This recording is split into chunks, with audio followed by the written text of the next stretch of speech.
Junto con saludar a todos aquellos que hayan llegado a ver este video, lo que vamos a hacer el día de hoy es resolver un ejercicio de momento de inercia en el cual se tienen que aplicar algunas ideas asociadas con la representación en un plano, como podemos ver aquí, de una sección de figuras, ¿ok? A partir de esta sección de figuras, ¿cierto? Poder calcular el centro de masa, ¿ya? Como vamos a ir viendo a lo largo de este ejercicio, ¿ya? Antes, te pido que te suscribas al canal, así me podrías ayudar a seguir creciendo y aportando con más contenido, ¿ok? Vamos a leer el ejercicio número uno. Como les digo, dice, la figura muestra una lámina delgada y uniforme de radio R, ¿ok? Esta lámina es de acá, tiene un radio R, ¿ok?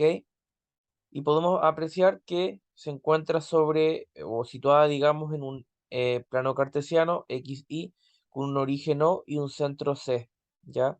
Vamos a ver que este centro C es el centro de masa, ¿ya? Pero el enunciado simplemente que tenemos esta lámina de radio R, ¿ok? Es delgada y uniforme. Y además nos dan dos incisos, el inciso A y el inciso B. El inciso A dice, encuentra el momento de inercia de la lámina respecto de el origen del plano cartesiano, o sea, acá. Y como sugerencia, nos dice que apliquemos o utilicemos coordenadas polares, ¿ya? Y después nos dicen, si las coordenadas del centro de masa de la lámina son x sub c, y sub c, o sea, este punto de acá, y tienen un punto en específico del plano cartesiano que en la parte x va a ser 4r dividido 3pi, es decir, 4 veces el radio dividido 3pi. Y la coordenada en y de este punto o centro de masa c va a ser 4r dividido 3pi, o sea, también 4 veces el radio dividido 3pi. Entonces tenemos el centro de masa que varía en función de r, está en función de r, digamos, y con la constante pi como denominador. ¿Ya? Y nos piden encontrar el momento de inercia, pero ya no que pase por este punto O, sino que pase por el centro de masa. ¿Ya? Ahí vamos a ver el teorema de Steiner, que es el que permite trasladar el eje de rotación en un sólido. Ok, lo primero que se hace, como ya hemos visto en algunos videos, para poder calcular el centro de masa, es establecer primero que todo si estamos en presencia de una distribución continua de masa o de lo contrario una distribución discreta de masa, ¿ya? En este caso podemos apreciar que el cuerpo se encuentra situado sobre un eje, X un eje y está situado en el plano, es un sólido, ¿ok? Entonces, no tiene una forma definida en términos de alguna figura geométrica, por tanto vamos a aplicar la distribución continua de masa. Se integra el radio al cuadrado diferencial de masa y eso nos va a dar entonces el momento de inercia, ¿ya? Ahora bien, nosotros sabemos que para poder aplicar esta integral tenemos que identificar qué tipo de distribución de masa tiene. Si es lineal, por ejemplo, una varilla; si es superficial, por ejemplo, una placa, largo y ancho; o si es volumétrica, tiene un largo, un ancho y un alto. ¿Ok? Podemos apreciar que tiene un largo y un ancho, digamos, es una superficie, por tanto aplicamos la distribución superficial de masa. Aquí tenemos sigma igual a qué cosa, a la masa dividida entre el área. ¿Ok? Si nosotros hacemos todo ese traspaso, que en este caso sigma va a ser igual a la masa dividido entre el área, ¿ok? Podemos despejar la masa y nos va a quedar sigma por el área, ¿ya? Pero nosotros no queremos la masa, queremos el diferencial de masa. Entonces lo que nosotros hacemos es derivar. Nos queda m pasa a ser diferencial de m, sigma queda en este caso tal cual, y área queda diferencial de área. ¿Ok? Y ahora el área, en este caso particular, de, em, por así decirlo, este sólido, digamos, tenemos que encontrar cuál es su expresión, ¿ya? ¿Cuál es su expresión geométrica? Y en este caso particular, estamos hablando de un sólido en un plano cartesiano, vamos a despejar diferencial de área como diferencial de masa dividido sigma, ¿ok? Ahora, el diferencial de área puede ser expresado en términos de R de teta. Esto es una coordenada polar, ¿ok? Ya las coordenadas polares varían en función del radio y del ángulo, ¿ya?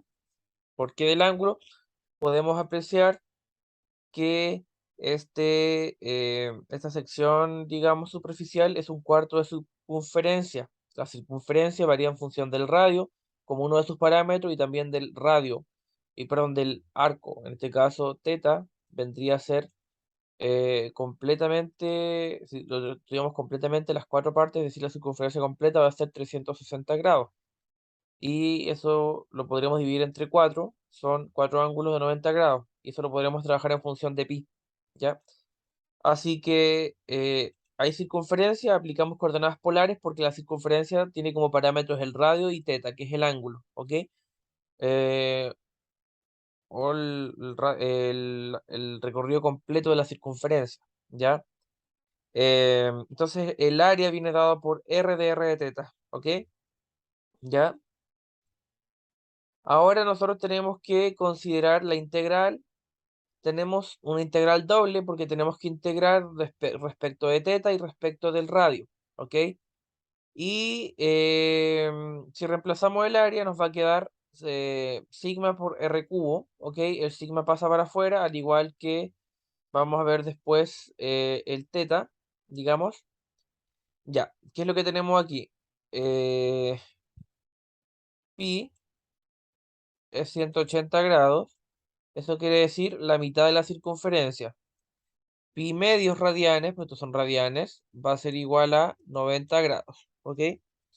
Y como podemos apreciar, es un cuarto de circunferencia que va a estar entre 0 y 90 grados. Así que sería que la integral del radio va entre 0 y pi medios, perdón, entre 0 y r, y la integral de teta va a ir entre 0 y pi medios, ¿ok? Si nosotros nos colocamos a pensar, y si integramos teta va a estar entre 0 y pi medios, ¿ok? Así que va a quedar simplemente pi medios y eso pasa, digamos, afuera del integral. Así que ahora nos va a quedar solamente la integral de r cubo entre 0 y r. Y eso es, la integral es r elevado a 4 entre 4, ¿ok? Entonces eso nos va a quedar ahí entre 0 y pi medios. Si resolvemos toda la integral nos va a quedar que el momento de inercia viene dado por pi octavos sigma r elevado a 4, ¿ok? Y ahora la masa está en función de sigma, entonces sigma es la masa dividido el área, así que donde está sigma colocamos masa dividido área, nos queda pi octavos por masa dividido área por r elevado a 4. Si hacemos todo este despeje, el área en este caso es el área de un círculo pero dividido por 4, así que sería pi por radio al cuadrado dividido por 4. Si hacemos todo este despeje, nos va a quedar 4m dividido pi por radio al cuadrado, ¿ok? Y nosotros ¿qué sabemos? Sabemos que la densidad, como ya dijimos, era eh, en función de la masa y el área. Si hacemos, digamos, reemplazamos la densidad y hacemos el reemplazo del área, vamos a obtener que el momento de inercia va a ser un medio de la masa por el radio al cuadrado. Y quiere decir que de esta sección de aquí, que es un cuarto de circunferencia, digamos, que está en función de x y, digamos, va a tener un momento de inercia asociado con esta expresión, un medio de la masa por el radio al cuadrado. ¿Ok? Ahora en la segunda parte nos decían justamente de que ahora las coordenadas del centro de masa van a ser, digamos, el punto de rotación, no el punto O. O sea, se traslada de acá hasta acá, digamos. ¿Ok? El eje estaba acá y ahora se traslada acá. ¿Ok? Entonces tenemos que considerar la distancia que hay entre los dos porque el teorema de Steiner nos dice que si tenemos un cuerpo que gira alrededor de su centro de masa, y queremos trasladarlo a otro distinto al centro de masa, a otro centro de giro distinto al centro de masa, podemos, digamos, aplicar esta fórmula que es el momento de inercia en el centro de masa más la masa por la distancia entre el nuevo eje y el eje del centro de masa. nosotros queremos trasladarlo al centro de masa, o sea que tenemos un eje distinto. Tenemos I y queremos calcular ICM. Así que I menos MD cuadrado nos va a dar igual a ICM, ¿ok? Podemos despejar la distancia, ¿ok? Como I menos MD cuadrado es igual a ICM, ¿ok? Entonces, en el fondo la expresión para obtener ICM. De aquí mismo podríamos despejar D cuadrado. ¿Eso qué quiere decir? Que I menos ICM va a ser igual a, dividido M va a ser igual a D cuadrado. Pero nosotros queremos saber cuál es la distancia, ¿ok? Entonces, aquí para saber la distancia tenemos que visualizar el esquema, ¿ok? Queremos saber cuál es la distancia entre estos ejes, ¿ya? Y la distancia se toma de esta manera. Aquí tenemos un triángulo rectángulo, ¿ok? Donde la distancia entre O y la coordenada X de C es 4R dividido 3pi, y ahí también es 4R dividido 3pi. Y nosotros queremos saber la distancia, que si es un triángulo rectángulo, es el teorema de Pitágoras, es decir, la distancia al cuadrado es igual a la coordenada en X del centro de masa más la coordenada en Y del centro de masa, ¿ok? De que nos quedaría 4R dividido 3pi al cuadrado más 4R dividido 3pi al cuadrado. Esto nos da 32R cuadrado dividido 9pi cuadrado. Como ahora el momento de inercia del centro de masa se despejó del teorema de Steiner, va a ser el momento de inercia respecto del punto O, en este caso, en realidad es cualquier punto, pero para este ejercicio es el punto O, menos md cuadrado, menos la masa por la distancia al cuadrado, que si hacemos el teorema de Pitágoras nos va a quedar 32R cuadrado dividido 4pi cuadrado. Aquí no sacamos raíz cuadrada porque necesitamos d cuadrado, no d. Si hacemos todo este reemplazo nos queda un medio de mr cuadrado, es decir, respecto del punto O, menos la distancia entre ambos multiplicado por la masa, que nos quedaría 32mr cuadrado dividido 9pi cuadrado. Si hacemos, digamos, toda esta resolución, nos va a quedar que el momento de inercia del centro de masa va a ser igual a 9pi cuadrado menos 64 dividido 18pi cuadrado, y todo esto por mr cuadrado. Esta es la expresión para calcular el momento de inercia que pasa por el centro de masa de este cuarto de circunferencia, de radio r, y de eh, centro de masa que pasa por 4R dividido 3pi, 4R dividido 3pi, ¿ok? Eso sería básicamente el ejercicio, ¿ok? Lo que vimos es que calculamos el centro de masa de este cuarto de circunferencia que pasa por el punto O, y también que pasa por el centro de masa, ¿ok? Y ahí aplicamos el teorema de Steiner. Eso ha sido por el día de hoy, espero que les haya servido esta explicación y nos vemos en el próximo video.